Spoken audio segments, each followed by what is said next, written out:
Hello everyone. हम लोग number system पढ़ रहे थे और नंबर सिस्टम में अगला टॉपिक हम लोग पढ़ेंगे भाजकों की संख्या या गुणनखंडों की संख्या पर आधारित प्रश्न। इसका भी क्वेश्चन एसएससी के हर एग्जाम में लगभग पूछा जाता है। रेलवे में पिछली बार कई सारे प्रश्न इस पे देखने को मिले। बहुत अच्छे अच्छे क्वेश्चन बनते हैं इसमें गुणनखंडों अथवा भाजकों की संख्या पर आधारित है ना। तो कुछ बाद में 2 एग्जाम्पल भी हम लोग कराएंगे। पहले देखते हैं कि इसका मतलब क्या है। जो ये पूछना चाह रहा है कि गुणनखंडों की संख्या या फिर भाजकों की संख्या, इसके कहने का मतलब क्या है, वो क्या जानना चाहता है आपसे। जैसे हम एक संख्या ले लें 30 हमने एक संख्या ली 30। इसके हम जानना चाहते हैं कि इसके गुणनखंड कितने होंगे। अगर हम इसके गुणनखंड करें तो कौन कौन सी संख्या होंगी जो इसके गुणनखंड में आएंगी। जैसे 30 जो है ये किससे किससे कट सकता है। ये 1 से कट जाता है, ये 2 से भी कट जाता है, 3 से भी कट जाता है, 5 से भी कट जाता है, 6 से भी कट जाता है, 10 से भी कट जाता है, 15 से भी कट जाता है, 12 से भी कट जाता है। सॉरी नहीं, 12 से नहीं कटेगा, 15 से, 20 से, अरे 15 से कटेगा और इसके बाद 30 से। ठीक, तो अगर हम 30 की बात करें तो 30 1 से कटेगा, 2 से, 3 से, 5 से, 6 से, 10 से, 15 से और 30 से। इसका मतलब है कि ये सारी की सारी संख्या क्या है, इसी के गुणनखंड है। देखो इसमें से किसी भी संख्या से आप 30 को भाग देंगे, 30 पूरा पूरा कट जाएगा। मतलब उसके कहने का ये है कि वो ये पूछना चाहता है, तो हम इनको भाजक भी कह सकते हैं। जैसे 1 से भाग देंगे 30 कट जाएगा, 2 से भाग देंगे 30 कट जाएगा, 3 से भाग देंगे तब भी 30 कट जाएगा। इसका मतलब है कि हमसे वो ये पूछना चाहता है कि अगर कोई संख्या वो दे देता है, जैसे उसने कहा कि 30 एक संख्या है, बताओ इसके कितने गुणनखंड संभव है, मतलब कितनी संख्या ऐसी होंगी जिससे 30 को भाग दिया जा सकता है। तो चाहे हम इनको भाजक कहें या हम इनको गुणनखंड कहें। ठीक, तो यही हमको जानना है। अब यहाँ पर तो छोटी संख्या है, 30 थी, हमने आसानी से लिख लिया। अगर वो संख्या बड़ी दे देगा, है ना, 8 अंक की, 10 अंक की, 12 अंक की, 15 अंक की संख्या दे दिया, तो फिर हम इस तरह संख्या लिख के नहीं पता कर पाएंगे कि कितनी संख्या होगी। अब इसमें देखो क्वेश्चन भी अलग अलग तरह के बनते हैं। जैसे वो पूछ देगा कि कुल गुणनखंड कितने होंगे, कुल गुणनखंडों की संख्या कितनी होगी, है ना। तो ये टोटल इतने गुणनखंड मिल रहे हैं हमको। इसी में कई सारी चीजें अलग अलग पूछेगा आपसे। कह देगा सम गुणनखंडों की संख्या कितनी होगी, कह देगा विषम गुणनखंडों की संख्या कितनी होगी, है ना। तो इसमें सम गुणनखंड भी पूछे जाते हैं। तो अगर हमसे ये पूछे कि 30 के कुल कितने गुणनखंड संभव हैं, तो हम बताएंगे कितने हैं, 1 2 3 4 5 6 7 8। तो कुल गुणनखंडों की संख्या कितनी हो गई, 8 हो गई। अगर हमसे पूछे कि इसमें सम गुणनखंड कितने हैं, तो 1 2 3 और 4 इसमें से सम गुणनखंड है। तो विषम गुणनखंड कितने हैं, 1 2 3 और 4 इसमें से विषम गुणनखंड है। तो इस तरह से हमसे कई सारे सवाल पूछे जाते हैं। इसमें पूछेगा टोटल कितने गुणनखंड हैं, तो हमको ये पता करना होगा सम गुणनखंड कितने हैं, विषम गुणनखंड कितने, इसमें से अलग अलग सवाल बनते हैं। तो आप इतना तो समझ गए कि अगर इस तरह के सवाल पूछा जाता है तो क्या जानना चाहता है ना। 30 के हमने गुणनखंड देखे और इनमें से कुल गुणनखंडों की संख्या पूछेगा तो टोटल नंबर इसका बताना चाह रहे हैं। सम गुणनखंडों की संख्या पूछेगा तो इनमें से सम जो होंगे उनकी संख्या बता देंगे। विषम गुणनखंडों की संख्या पूछेगा तो इनमें से जो विषम होंगे उनकी संख्या बता देंगे। अब देखो इसमें से एक चीज हमको पता चल गई कि हमें निकालना क्या होता है इन सवालों में। तो हमें पता करना है कि कितने गुणनखंड संभव है, कौन कौन से गुणनखंड होंगे, सम कितने होंगे, विषम कितने होंगे, है ना। तो अब हम देखते हैं इसको एक जनरल फार्मूले की तरह बनाते हैं। जैसे हमने लिखा 30 के हमको गुणनखंड क्या मिले, 2 से काटेंगे 3 5 15, है ना, मतलब 5 3 15 दूनी 30। ठीक, तो इसकी भी घात 1 है, इसकी भी घात 1 है और इसकी भी घात कितनी है, 1 है ना। मतलब हम इसको अगर हम ऐसे लिख दें कि a की पावर p इंटू बी की पावर q इंटू सी की पावर r से तुलना करें, इसी तरह कितने भी गुणनखंड आपको आगे मिलते जाए, इससे बढ़ाते चले जाएंगे। तो यदि हमें कुल गुणनखंडों की संख्या निकालनी है, कुल गुणनखंडों की संख्या,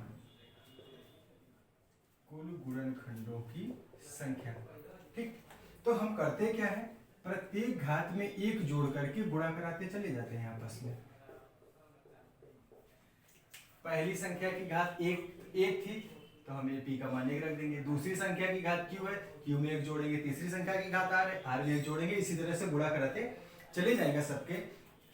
अब इसको कंपेयर करते देखो तो 2 की पावर 1 थी तो आएगा 1 प्लस 1, फिर यहाँ पे 3 की पावर 1 है तो 1 प्लस 1, फिर यहाँ 5 की पावर 1 है तो 1 प्लस 1, तो आ जाएगा 2 गुणा 2 गुणा 2, 2 दूना 4 यानी 8। यही हमने सबसे पहले काउंट करके लिखा था जब हमने 30 के गुणनखंड निकाले थे, अभी तो हमने देखा था 8 आए थे, है ना। तो इसका मतलब कुल गुणनखंडों की संख्या कितनी है? 8 है। अब इनमें से अगर हमसे पूछा जाए कि सम गुणनखंडों की संख्या कितनी होगी, है ना, तो हमने अभी अलग सॉल्व करके देखा था तो 4 सम मिले थे, 4 विषम मिले थे।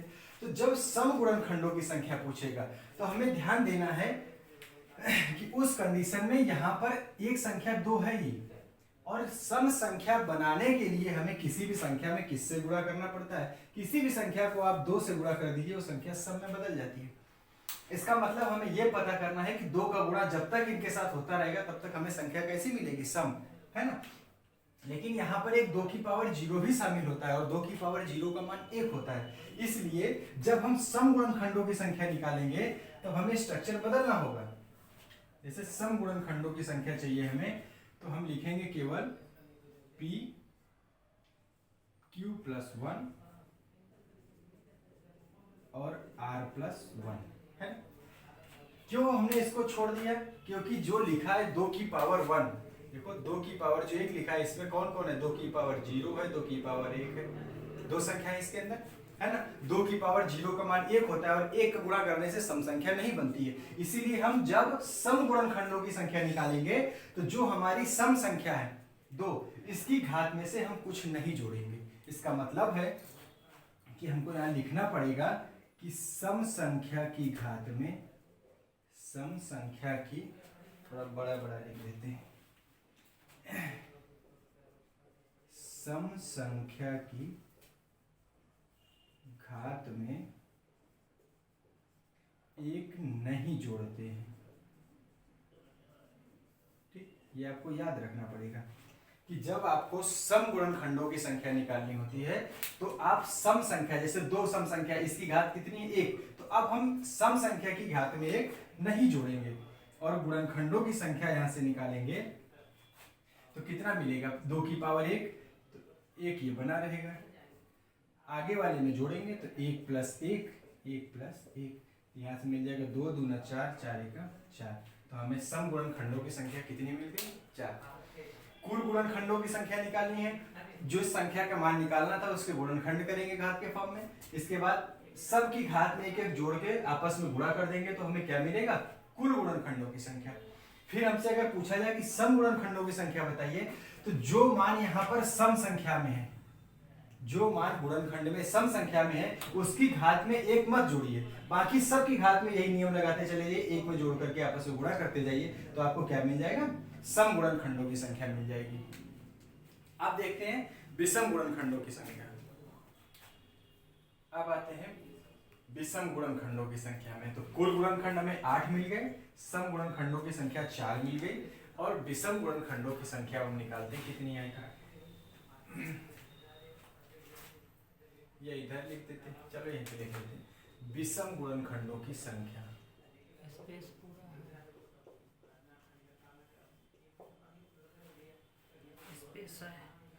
विषम गुणनखंडों की संख्या, अगर विषम गुणनखंडों की संख्या निकालनी है तो फिर हम एक चीज का ध्यान देंगे कि जब भी हम किसी संख्या में 2 से गुणा कर देते हैं तो फिर वो संख्या कभी भी विषम नहीं रह जाती है, हमेशा क्या हो जाती है? सम हो जाती है। अब यहाँ पर 2 की घात 1 है, अब 2 का गुणा जब तक हम करेंगे, अभी हमने बताया कि 2 की घात 1 का मतलब इसके अंदर 2 की घात 0 भी है और 2 की घात 1 भी है, तो 2 की घात 0 का मान तो 1 होगा, तो ये तो ठीक है, विषम गुणनखंड के अंतर्गत आ जाएगा, लेकिन 2 नहीं रख सकते हैं क्योंकि 2 का गुणा हम जैसे करेंगे गुणनखंड कैसा हो जाएगा? सम हो जाएगा। इसलिए जब हम विषम गुणनखंडों की संख्या निकालते हैं तो फिर हम सम वाले की घात को लेते ही नहीं, सम वाले घात को लेंगे ही नहीं, केवल q प्लस 1 और r प्लस 1 लिख के छोड़ देंगे और इसके नीचे लिख देंगे कि सम संख्या की घात नहीं लेते, 2 की घात 0 लेंगे तो उसका मान 1 होता है, उसकी कोई मतलब नहीं, उसको छोड़ देते हैं, है ना। तो जब हम कुल गुणनखंडों की संख्या निकालते हैं तो सारे गुणनखंडों की घातों में 1 जोड़ के गुणा करा देते हैं। जब हम सम गुणनखंडों की संख्या निकालते हैं तो जिस संख्या का मान सम में होता है, जैसे यहाँ पर 2 की घात एक सम संख्या थी, तो 2 की घात जो मान है, तो जब हम सम गुणनखंडों की संख्या निकालेंगे तो इसकी घात में कुछ नहीं जोड़ेंगे, बाकी सारा नियम ही रहेगा। और जब विषम गुणनखंडों की संख्या निकालेंगे तो सम संख्या की घात वाले मान को छोड़ देंगे, बाकी आगे वाले सारे मान के साथ 1 जोड़कर आपस में क्या करेंगे, गुणा करा देंगे। स्क्रीनशॉट ले लीजिए, फिर एक और करवाते हैं इसका एग्जांपल बना देते हैं। हम जो समझाना चाह रहे हैं वो आप लोग समझ रहे हैं शायद, नहीं तो एक एग्जांपल और देखते हैं। जैसे एक क्वेश्चन हम और ले लेते हैं, हम लेते हैं 60 कि 60 के कुल गुणनखंडों की संख्या ज्ञात कीजिए। कुल गुणनखंडों की अथवा भाजकों की संख्या ज्ञात कीजिए। 60 के कुल गुणनखंडों अथवा भाजकों की संख्या ज्ञात कीजिए। तो हमने अभी बताया कि 60 इसके गुणनखंड करेंगे, क्या आएगा, 2 4 30 15 3 5 5 या 15 2 30 30 2 60। मतलब हम इसको लिख सकते हैं 2 की पावर 2 गुणे 3 की पावर 1 गुणे 5 की पावर 1, है ना। तो हम इसको यहीं पे लिख देते हैं, इसी जगह पे। 60 का मतलब 2 की पावर 2 गुणे 3 की पावर 1 गुणे 5 की पावर 1, ठीक। अब हमको पता करना है कुल गुणनखंडों की संख्या। कुल गुणनखंडों की संख्या, अभी हमने बताया कि जब भी आप कुल गुणनखंडों की संख्या निकालते हैं तो क्या करते हैं, प्रत्येक की घात में 1 जोड़ करके गुणा करा देते हैं, r+1, यही तो हमने लिखा था। तो प्रत्येक संख्या की घात, इसकी घात 2 है, 2 में से 1 जोड़ेंगे, इसकी घात 1 है तो 1 में से 1 जोड़ेंगे, इसकी घात 1 है तो 1 में से 1 जोड़ेंगे, यह आ जाएगा 3 गुणे 2 गुणे 2, 2 दूनी 4 3 12। इसका मतलब है कि 60 के कुल कितने गुणनखंड संभव हैं, 12 गुणनखंड होंगे, है ना। अब अगर हमसे पूछा जाए कि इसमें से सम गुणनखंडों की संख्या कितनी होगी, तो हमने कहा जब भी आप सम गुणनखंडों की संख्या निकालेंगे तो सम संख्या, देखो इन गुणनखंडों में 2 3 5 जो गुणनखंड है ये, इसमें से ये संख्या सम है, इस सम संख्या की घात में अब आप 1 नहीं जोड़ेंगे, इसका मतलब ये 2 का 2 लिखा रहेगा, है ना। आगे चलेंगे वही नियम ऊपर वाला फॉलो करेंगे, 1 + 1 1 + 1, तो आ जाएगा 2 गुणा 2 गुणा 2, 2 दूना 4 दूना 8। इसका मतलब जो टोटल 12 गुणनखंड थे इनमें से 8 गुणनखंड कैसे हैं, सम संख्या में। अब अगर आपको विषम गुणनखंडों की संख्या निकालनी है, विषम गुणनखंडों की संख्या, तो हमने कहा जब विषम गुणनखंड निकालेंगे तो 2 को लेंगे ही नहीं, 2 की घात को बिल्कुल छोड़ देंगे और आगे वही नियम, यही वाला नियम पूरा फॉलो करेंगे। मतलब 3 की घात में भी 1 जोड़ेंगे और 5 की घात में भी 1 जोड़ेंगे, तो आ जाएगा 2 गुणा 2 बराबर 4, है ना। इसका मतलब कुल गुणनखंडों की संख्या 12 थी, जिसमें सम गुणनखंडों की संख्या 8 है और विषम गुणनखंडों की संख्या कितनी है, 4। तो 8 4 12 हो गए, टोटल कितने थे, 12 हो गए। समझ रहे हैं इतना। एक क्वेश्चन और देखते हैं इसी में से, अब एक एग्जांपल और देखते हैं। अगला क्वेश्चन एक और देख लेते हैं कि 300 के कुल गुणनखंडों, कुल ना लिखते हैं चाहे से, तो 300 के गुणनखंडों अथवा भाजकों की संख्या है, ठीक। तीनों टाइप के निकाल लेंगे, तो 300 के गुणनखंड करेंगे, जल्दी से करिए। 300 के गुणनखंड क्या लिखेंगे, तो 2 की पावर 2 गुणे 3 की पावर 1 गुणे 5 की पावर 2, 5 25 25 75 चौको 300, ठीक। अब हमको चाहिए कुल गुणनखंड। अभी बताया हमने कि जब आपको कुल गुणनखंडों की संख्या निकालनी हो तो आपको प्रत्येक की घात में 1 जोड़ के बस पूरा करा देता है। इसकी घात 2 है तो 2 + 1, इसकी घात 1 है तो 1 + 1, इसकी घात 2 है तो 2 + 1, तो यह आ जाएगा 3 गुणा 2 गुणा 3, 3 त्रिका 9 दूना 18। इसका मतलब 300 के कुल कितने गुणनखंड संभव है, 18। अब इनमें से आपसे पूछा जाए कि सम गुणनखंडों की संख्या बताइए, तो हमने कहा सम संख्या की घात में एक मत जोड़िए, तो इस बार 2 को अकेला कर देंगे, इसमें एक नहीं जोड़ेंगे, आगे पूरा नियम वही फॉलो करेंगे। तो आ जाएगा 2 गुणा 2 गुणा 3, तो 2 दूनी 4 तियां 12। इसका मतलब कुल गुणनखंडों की संख्या जो 18 थी, इसमें से 12 कैसे हैं, सम संख्या में है। अब अगर हमसे पूछा जाए कि विषम संख्या में विषम गुणनखंडों की संख्या कितनी है, तो हमने कहा सम वाले को पूरी तरह से छोड़ देंगे, सिर्फ विषम वालों के मान लेंगे। 2 सम संख्या थी, घात से मतलब नहीं, ये आधार में जो लिखे हैं ये संख्या है। 2 सम संख्या, इसको पूरा छोड़ देंगे, इसके आगे वाले के साथ यही नियम फॉलो करेंगे। तो 3 की घात 1 है तो 1 प्लस 1, और 5 की घात 2 है तो 2 प्लस 1, तो आ जाएगा 2 गुणा 3 बराबर 6। देखिए टोटल गुणनखंडों की संख्या 18 थी, जिसमें से 12 गुणनखंड सम संख्या में है और 6 गुणनखंड क्या है, विषम संख्या में। तो 12 6 18। ठीक, अब एक क्वेश्चन और करते हैं, इसमें रेलवे का आया हुआ क्वेश्चन है, देखते हैं उसको आगे।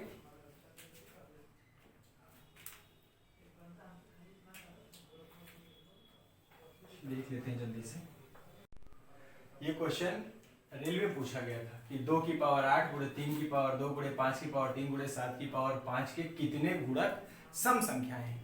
तो सम संख्या सिर्फ हमसे उसने सम संख्या के गुणक पूछे थे, हमने तीनों निकालना सीखा, कुल गुणक सम संख्या कितने गुणनखंड और विषम संख्या में कितने गुणनखंड। तो हम तीनों निकाल के देखते हैं। पहले हम निकालते हैं कि कुल गुणनखंडों की संख्या, कुल गुणनखंडों की संख्या। तो अभी हमने देखा 8 प्लस 1, सबकी घात में 1 जोड़ते जाएंगे, 2 प्लस 1, 3 प्लस 1 और 5 प्लस 1, तो आ जाएगा 9 गुणा 3 गुणा 4 गुणा 6। गुणा करिए, देखिए कितना आ रहा है, 848 आएगा सर, 848। गुणा करके देख लीजिएगा एक बार, 848 आएगा।